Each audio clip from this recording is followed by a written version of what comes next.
এবার কোঠা আন্দোলনে যোগ দিতে গিয়ে আহত হয়ে ফিরলেন বাংলা সিনেমার জনপ্রিয় আলোচিত শীর্ষ অভিনেত্রী শবনম বুবলী। এর আগেও শিক্ষার্থীদের তোপের মুখে পড়তে হয়েছে বুবলীকে। বাংলা সিনেমার এ নায়িকা স্বভাবগতভাবে খুবই সহজ সরল, কোনো জোট ঝামেলায় জড়াতে দেখা যায় না বুবলীকে।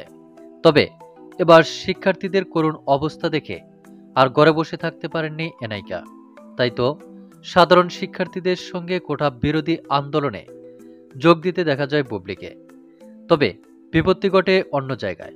হঠাৎ পুলিশের সাথে শিক্ষার্থীদের সংঘর্ষের মাঝে পড়ে যান বুবলী। শোনা যাচ্ছে বেশ আহত হয়েছেন নাকি এ নায়িকা। যদিও সুযোগ বুঝে নিজেকে সেফ জোনে নিয়ে গিয়েছিলেন বুবলী। গোপনে এক সূত্রের ভিত্তিতে জানা যায়, আন্দোলনরত শিক্ষার্থীদের সাহস দিতেই রাজপথে নেমেছিলেন চিত্রনায়িকা শবনম বুবলী। তাছাড়া বুবলীকে তেমন একটা রাজনীতিতেও দেখা যায় না। কিন্তু কোটা সংস্কার আন্দোলনের শিক্ষার্থীদের করুণ অবস্থা দেখে নিজেকে আর কন্ট্রোল করতে পারেননি।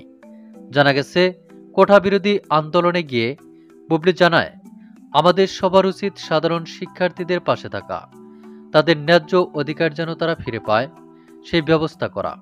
বুবলী আরও বলেন, কোঠার জন্য বাংলাদেশে মেধাবী শিক্ষার্থীরা চাকরি পাচ্ছে না, সরকার তাদের সাথে অন্যায় করছে।